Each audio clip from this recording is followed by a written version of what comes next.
All right, thank you. In the interest of time, we'll move on to our next presenter. Dr. Banerjee needs no introduction. He'll be discussing exploratory cholesterol reduction methods in the post-PCI setting, hype or hope. Thank you. That was a question that is provocative. I know in the audience there are individuals and specialists from multiple different areas, so I want to make this as clinically relevant as possible and hopefully thought-provoking.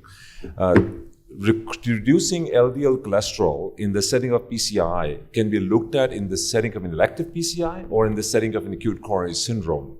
But my comments this morning are going to be focused towards patients with acute coronary syndrome because that's where the biggest impetus and drive has been for many decades actually in lowering LDL acutely and hoping to transform.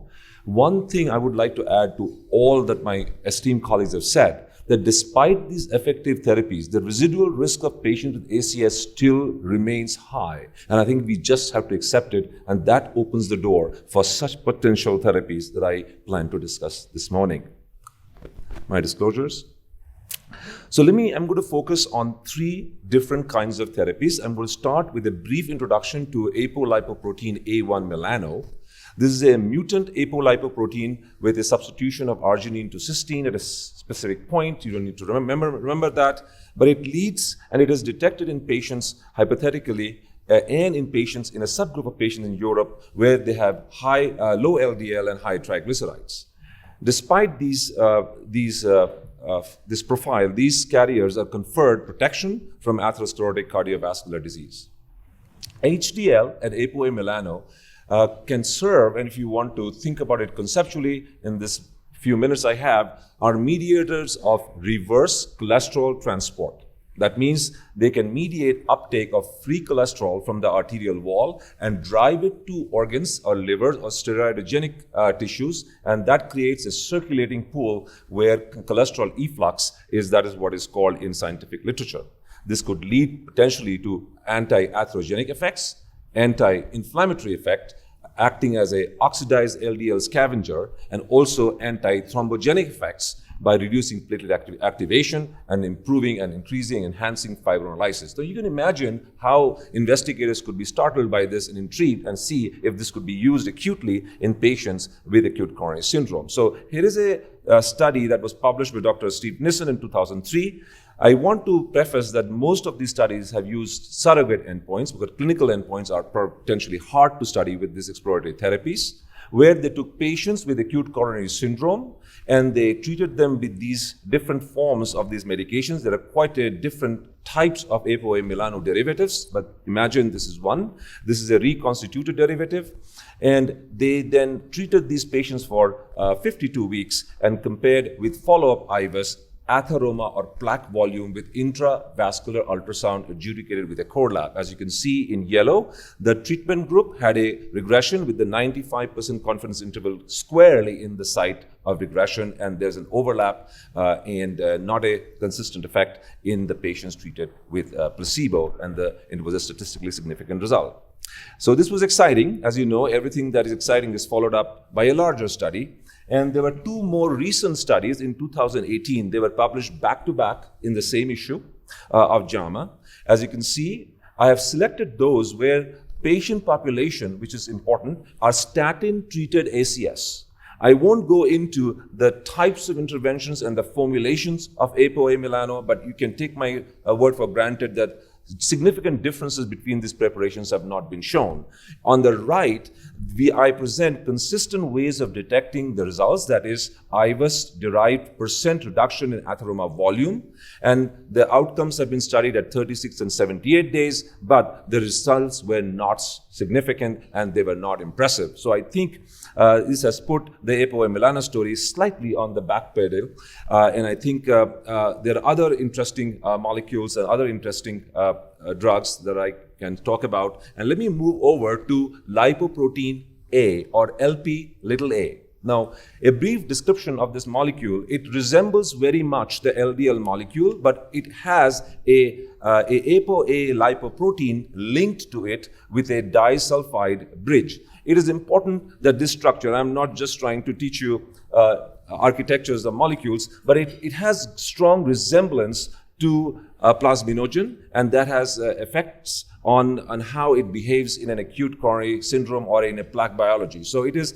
atherogenic, that means it increases adhesion molecules, there are lots of those, and it also significantly activates platelets.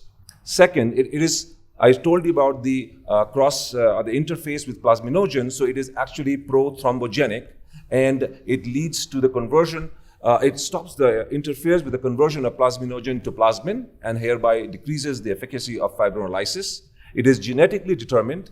Many drugs and therapies reduce PCSK9 inhibition, actually does reduce to a certain level the LDL lipoprotein little a levels. Important to know. There is great excitement about antisense oligonucleotides, and of course I will talk about apheresis.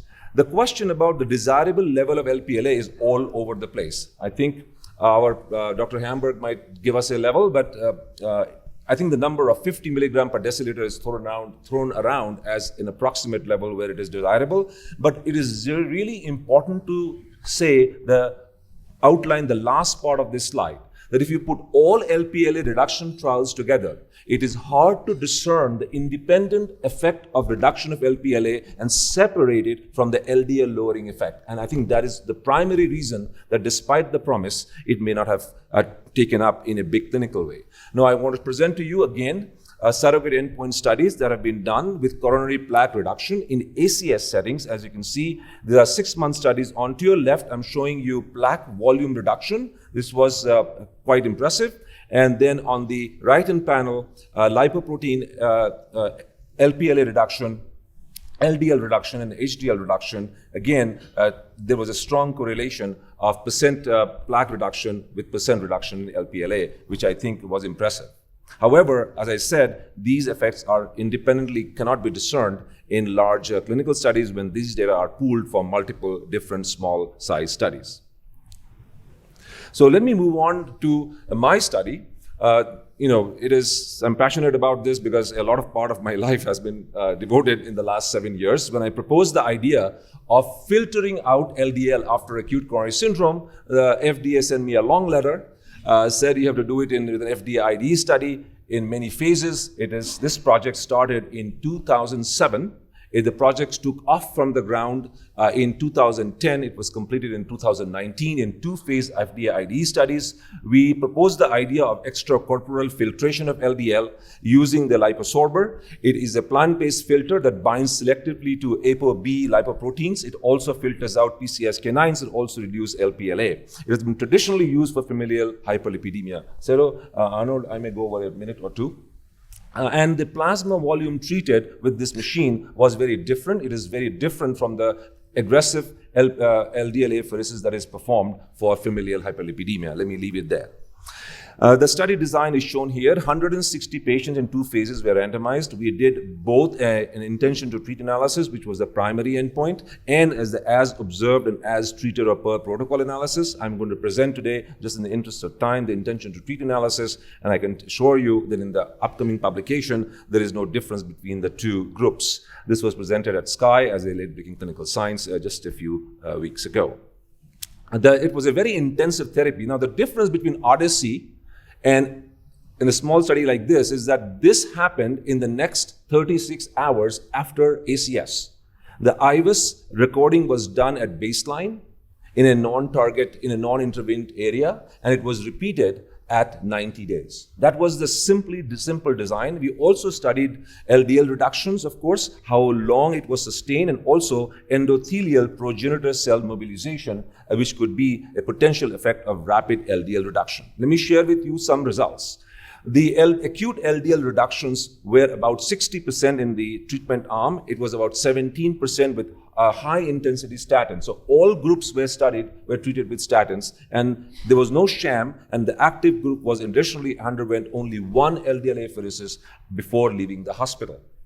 The question, Scott Grundy was my mentor through this VA grant, and he's told me it is an exciting idea, but LDL levels are going to creep up within hours. But it actually did not happen, is because I believe, and because there is enough evidence that from non-FH patients, when you rapidly remove LDL, there's a huge amount of upregulation of LDL receptors.